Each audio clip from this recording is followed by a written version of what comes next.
Salut tout le monde, alors pour ce nouvel épisode de ma série à la force du mental, j'ai eu la chance d'avoir une patineuse artistique olympique française, Maë-Bérénice Meïté, qui est notamment gagné le championnat de France 7 fois. Donc comme vous pouvez le voir dans son domaine, c'est l'une des meilleures. Donc j'espère que vous allez apprécier cette interview. Et c'est la première fois que je mets l'intégralité sur YouTube et non pas sur Instagram. Donc abonnez-vous sur la chaîne YouTube, ça fait toujours plaisir. Lâchez un petit pouce bleu, vous connaissez tout ça, donc faites ça, ça m'aide toujours beaucoup. Et je vous laisse découvrir l'interview. Bonjour tout le monde, je m'appelle Maë-Bérénice Meïté, j'ai 25 ans. Je suis membre de l'équipe de France de patinage artistique. J'ai participé à 2 Jeux Olympiques en 2014 et 2008. Membre de l'équipe mondiale française, j'ai participé à 4 championnats du monde, 10 championnats d'Europe. Je suis 6 fois championne de France élite, vice-championne du monde universitaire, porte-drapeau de la délégation française aux Universiades de 2019. Je suis aussi étudiante à côté, donc je fais un master's en marketing et business development. Je m'entraîne actuellement aux États-Unis, en Floride, à Tampa. Et mon objectif le plus proche, ce serait les Jeux Olympiques de 2022, s'ils arrivent en 2022. Ok. Et pourquoi t'as commencé le patinage? Comment c'est venu dans ta vie?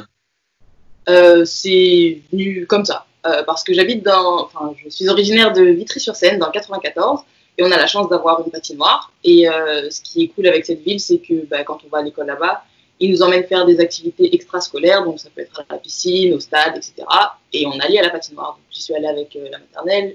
J'ai trop aimé, et ma mère, elle voulait mettre un sport parce qu'elle trouvait que j'étais trop hyperactive.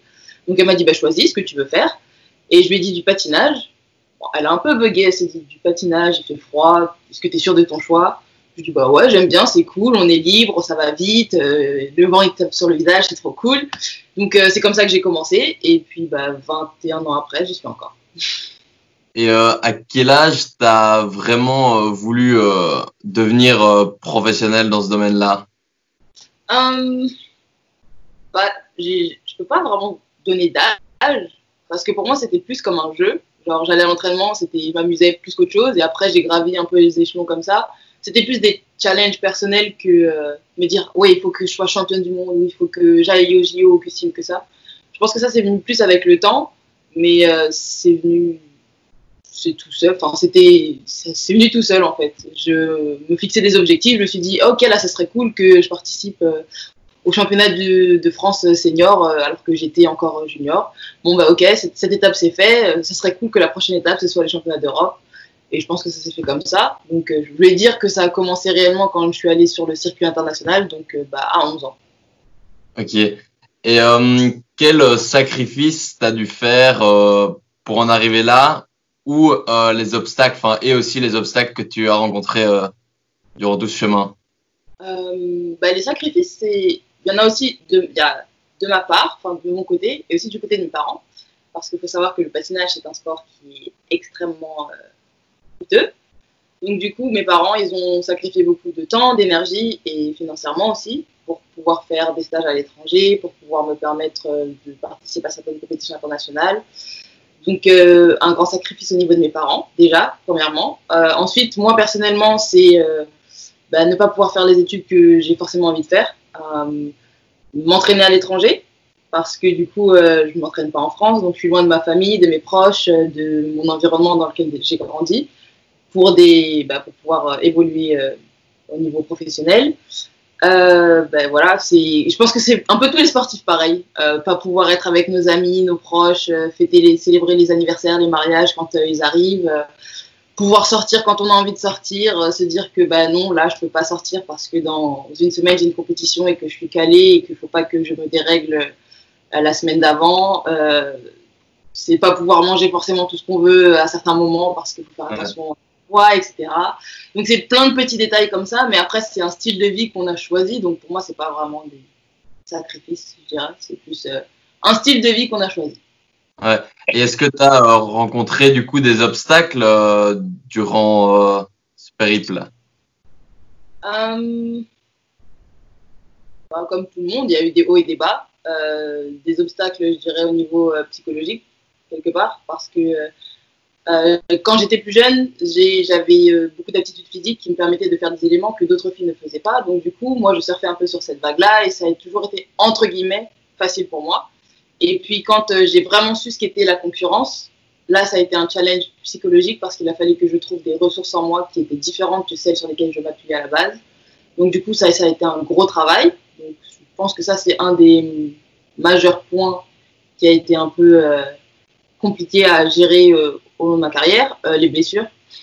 Ça, c'est un gros obstacle aussi parce que mentalement, on a envie, on en veut, et des fois, physiquement, le corps, il dit juste, non, pas là. Donc, du coup, il faut prendre son mal en patience, il faut bien se soigner pour pouvoir revenir encore plus fort, et des fois, c'est pas facile parce que on est des sportifs de haut niveau, c'est toute notre vie. Nous, on n'a qu'une hâte, c'est de retourner à l'entraînement, donc des fois, on nous dit, faut que tu t'arrêtes 3 mois, on s'arrête 1 mois, et on pense que ça va aller, et ça va pas.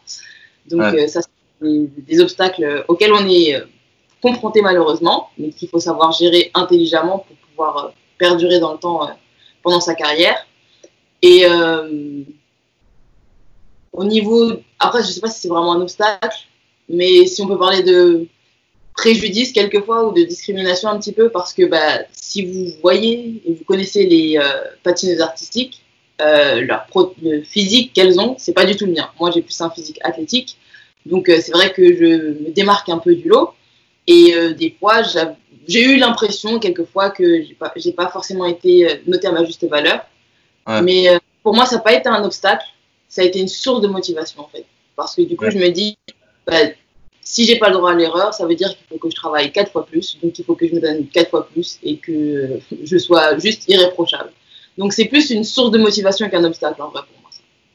Et est-ce qu'il y a des moments où tu avais envie et tu as pensé à arrêter le patinage parce qu'il y avait, je sais pas, un surplus ou trop de blessures, ou tu as toujours eu cette envie de continuer? Je pense que tout sportif a eu des moments dans sa vie où il s'est dit j'en ai marre, je quitte, j'arrête. Et ça m'est arrivé. J'ai une longue période, 4 ans, de blessures au tendon rotulien droit. Et il faut savoir que c'est ma jambe d'arrivée. Ça fait, en patinage, on se sert de nos 2 jambes pour faire les sauts. Ça dépend des sauts, c'est un peu compliqué. Je ne vais pas rentrer dans les terminologies exactes. Mais en gros, j'arrive tout le temps sur la jambe droite. Et il faut savoir que c'est des impacts assez conséquents parce qu'on soulève notre poids de corps. À l'arrivée, c'est 3 fois, je crois, notre poids de corps. Tous les jours, constamment, pendant 21 ans maintenant. Et mon genou, à un moment, il commençait à être trop content. Et j'ai voulu continuer malgré la douleur, ce que je ne conseille absolument pas de faire. Il faut vous soigner, prenez le temps, c'est très important. Vous gagnerez plus de temps à vous soigner qu'à forcer avec la douleur. Et du coup, psychologiquement, j'en ai pris un coup aussi parce que je commençais à développer des automatismes qui n'étaient pas bons parce que je voulais essayer de ne pas me faire trop mal au genou, mais en même temps, je voulais quand même continuer. Donc du coup, ça a été un cercle vicieux un peu très très long. À certains moments, j'avais juste envie d'arrêter parce que je savais que j'étais pas à 100% de mes capacités, mais que je pouvais faire tellement plus, mais j'avais pas les résultats, il y avait rien qui allait en fait. Et du coup, il y a des saisons où j'avais juste envie de raccrocher les patins et de prendre une autre voie, mais la passion était encore là. Genre, je sais que j'ai pas fini ce que je veux faire, donc du coup, j'ai pris le temps de me soigner. Ça marche beaucoup mieux comme ça, et on est toujours là. Et c'est quoi une journée type en termes d'entraînement pour toi? Alors, une journée type. Déjà, je me lève assez tôt quand même, entre 6h30 et 7h. Je vais à la patinoire entre 7h30 et 8h. J'y reste 3 heures, entre 3 et 4 heures. Je fais les entraînements sur glace. Donc, sur glace, on va faire tout ce qui est des petits pas, des transitions. On appelle ça des transitions. Après, on va faire un travail spécifique sur les éléments de nos programmes. On va travailler sur des parties de nos programmes ou sur les programmes en entier. Après, ça dépend du moment de la saison. On ajuste en fonction et si c'est proche ou pas d'une compétition. On va travailler en détail sur la chorégraphie avec mes coachs, avec un chorégraphe au sol. Il va retranscrire ce qu'on fait au sol sur la glace. Donc ça fait partie de mon entraînement aussi. Ensuite, une fois que j'ai fini tout l'entraînement sur la glace, on passe en dehors de la glace. Et là, j'ai de la préparation physique pendant une demi-heure. J'ai du sol spécifique au patinage, donc ça s'appelle le harnais. En gros, on entraîne nos rotations au sol pour avoir des sensations, pour travailler le mécanisme sans pour autant avoir les impacts qu'on a sur la glace quand on fait les sauts, etc. sur glace. Après, moi, de mon côté, j'essaie de faire un peu du yoga ou des cours de danse ou des étirements. Après, ça dépend des jours, hein, c'est pas tous les jours non plus. Et après, sinon, j'étudie. Donc voilà, une journée. Et tu dirais que c'est quoi les qualités principales qu'une patineuse doit avoir? Faire croire aux gens que ce qu'on fait, c'est facile. Parce que tout le monde nous dit, quand les gens pensent au patinage, ils disent oui, vous avez juste à être jolie, etc. Je dis, mais le patinage, c'est un sport qui est assez complet quand même parce que c'est intense sur une courte durée. On doit faire, dans un programme long qui dure 4 minutes, on doit insérer 7 éléments, 7 sauts, 3 pirouettes, une suite de petits pas, une séquence chorégraphique. On ne doit pas montrer qu'on est en souffrance. Donc, même si tu as mal aux jambes, ça brûle, tu dois toujours rester dans le personnage que tu incarnes. Donc, si c'est une fille qui sourit, ben, tu dois sourire. Si tu es un cygne, tu dois incarner ton cygne du début à la fin et tu ne dois pas montrer que tu es à l'agonie. C'est pas facile, hein. Je vous jure, c'est pas facile. Parce que quand vos jambes, elles sont engorgées et qu'il faut quand même sourire et avoir des mouvements qui paraissent légers et qui vont sur la musique et tu dois continuer de carburer, c'est quelque chose. Donc, je dirais faire croire que notre sport est facile. Et est-ce que lors d'une compétition, t'es déjà tombé ou t'as raté une figure? Ah bah oui, ça nous arrive assez souvent quand même. Même à l'entraînement, tous les jours, ça nous arrive. Maintenant, ce qu'il faut savoir faire, c'est compartimenter chaque élément. Le premier élément, il est passé, réussi ou pas réussi, next. Et il ne faut pas être euphorique et se dire « Oh, trop bien, je l'ai fait » ou « Oh non, je l'ai raté ». Parce que un programme, c'est pas juste un seul élément, c'est un ensemble. Donc du coup, il faut être sûr que même si je suis tombé sur le premier élément, ok, next. Je suis tombé sur le deuxième, ok, next. Je peux me rattraper sur les 5 autres ou sur les 7 autres, c'est pas grave. Il faut pas se laisser déconcentrer par la chute, c'est juste ça. Et tu dirais que c'est quoi ton plus beau souvenir de ta carrière pour l'instant, si t'en avais que un à retenir? Juste un, c'est pas possible. Un très très beau souvenir, je pense que c'est les Universiades 2019. J'ai jamais ressenti une telle émulation et un groupe aussi soudé que durant cette compétition. Et j'ai eu la chance d'être la capitaine de cette équipe parce qu'ils m'ont nommé porte-drapeau lors de cet événement. Donc ça, c'était quelque chose d'assez unique et de gratifiant. Mais ça, c'est les Universiades, c'est une compétition. C'est quoi un peu la compétition que tu expliques vite fait? Alors les Universiades, c'est, si je peux dire, c'est les Jeux Olympiques des personnes qui vont à l'université en gros. Partout dans le monde. Ouais, partout dans le monde. C'est un événement mondial qui regroupe la plupart des patineurs qu'on voit déjà sur la scène internationale. Et c'est des personnes qui vont à l'école. Donc, du coup, ça s'appelle les Universiades. Ok. Du coup, est-ce que on sait vivre du patinage ou comme tu as dit, toi, tu fais des études à côté. Donc, est-ce qu'on sait en vivre ou est-ce qu'il faut obligatoirement faire des études pour au final travailler aussi à côté? Alors, vivre du patinage, on peut, mais c'est compliqué. Parce qu'il faut faire partie vraiment de l'élite. Ou alors, il faut être appelé à faire des galas, des shows, des spectacles à travers le monde. À travers ça, on peut espérer survivre. Parce que ça reste un sport assez cher, comme je l'ai dit. Et spécialement en étant aux États-Unis, c'est des sommes assez faramineuses. Donc, du coup, on peut au moins vivre confortablement et payer ses entraînements, etc.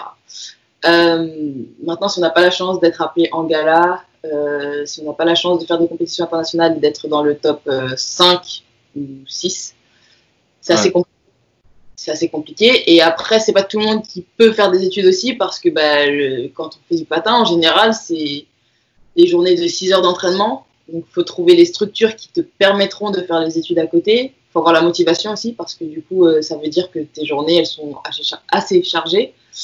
Et c'est compliqué. C'est compliqué. Il faut avoir un bon support émotionnel et financier autour. Donc, les parents sont une grande aide aussi dans ce parcours. Ouais, je me doute.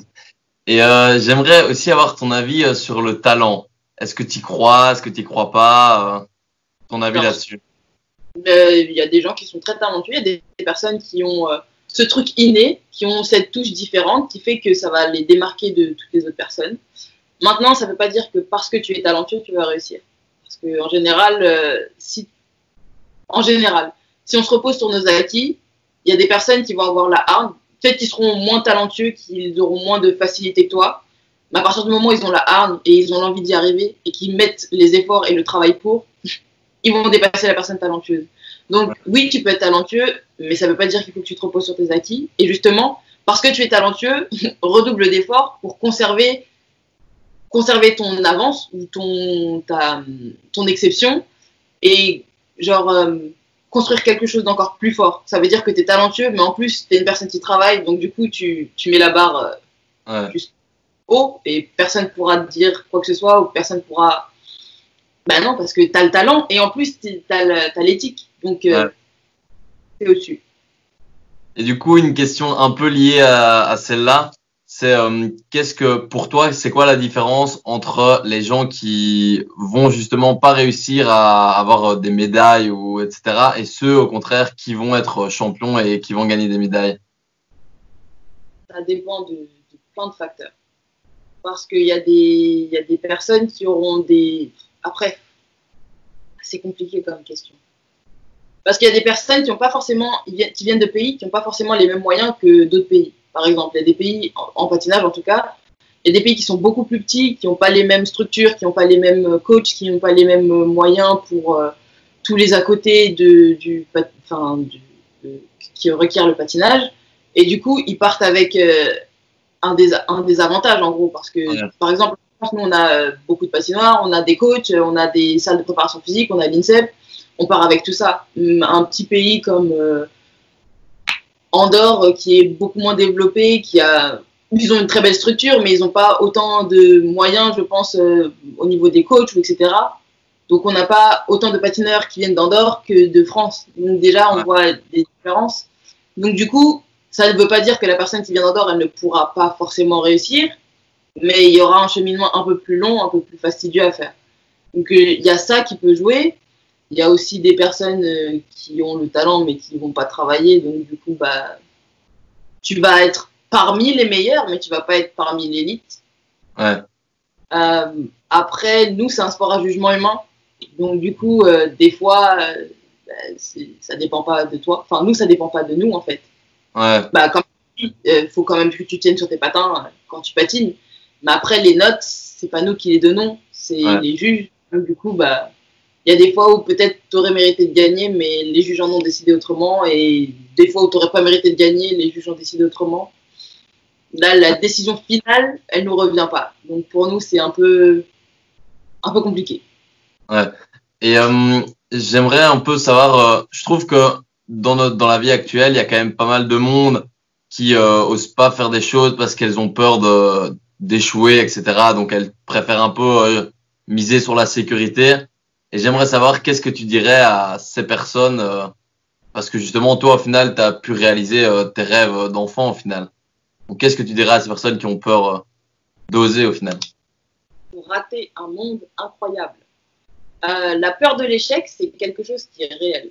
On est tous passés par là. Enfin, moi, personnellement, je sais que je suis passée par là. J'avais peur de ne pas être première, j'avais peur de ne pas réussir, j'avais peur de redoubler, j'ai plein de peurs. Mais je me suis dit que quand j'ai fait face à ces échecs, après ça ne veut pas dire que si tu y vas, tu vas forcément échouer, ça se trouve tu vas y aller, tu vas réussir. Mais tu vas pas savoir si tu n'y vas pas.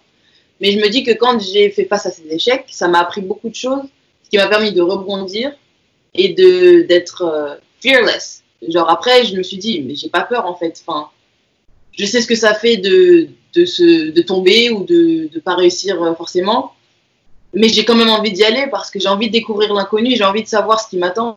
Genre, c'est pas en restant dans notre zone de confort on va grandir. Pour moi, à partir du moment où tu te sens confortable, c'est qu'il y a un problème. Normalement, si tu veux évoluer, tu peux pas te sentir confortable, tu peux pas évoluer si tu es confortable.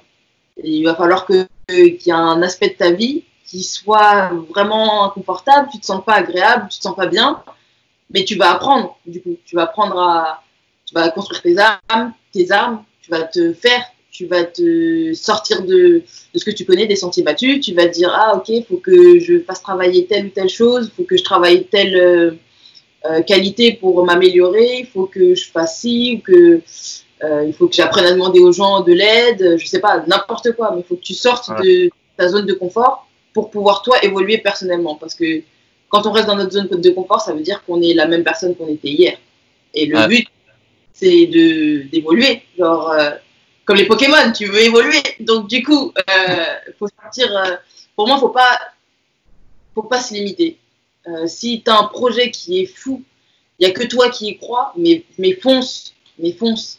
Et ça, si tu rates, ben, tu n'auras pas de regrets parce que tu auras essayé, tu auras donné tout ce que tu avais. Ça n'a pas marché, mais tu auras appris quelque chose et tu pourras t'en servir pour un autre domaine dans ta vie. Donc c'est tout bénéf pour toi en fait. Et faut pas avoir peur de se lancer. Jette-toi, jette-toi. Et dernière question, du coup avec tout ce que tu as appris, tout ce que tu as vécu de ton enfance jusqu'à maintenant, qu'est-ce que tu aimerais transmettre aux gens? J'aimerais leur transmettre déjà tout ce que j'ai pu apprendre dans ma carrière sportive. Leur transmettre l'amour du partage. Ça, je trouve que c'est super important. Le fait d'avoir eu la chance de voyager à travers le monde, j'ai pu partager tellement de choses avec des athlètes de tout horizon. Ça t'ouvre l'esprit, ça t'ouvre tellement de portes, tu crées des liens amicaux tellement forts, tu partages des cultures, tu découvres des us et coutumes, tu découvres, bon j'adore la nourriture, donc tu découvres des nouveaux plats, des nouvelles saveurs, des nouvelles traditions, et le partage, l'échange, ça c'est quelque chose que j'aimerais transmettre aux gens, et aussi la passion, parce que sans passion c'est difficile quand même, mais quand tu trouves ce qui te motive tous les jours, qui te dit ok là je me lève, je suis motivée, j'ai envie d'y aller, j'ai envie de foncer, je serais fatiguée ce soir mais au moins je m'endormirai contente. Si au moins je peux motiver une personne à se lever et à se dire ouais aujourd'hui j'y vais, je fonce, il n'y a pas de souci, j'ai trouvé ce que je veux faire, c'est mon kiff, je serais très heureuse. Ok, et juste tu l'as un peu évoqué au tout début de la vidéo, mais ton objectif ou tes objectifs actuels, ce serait quoi concrètement?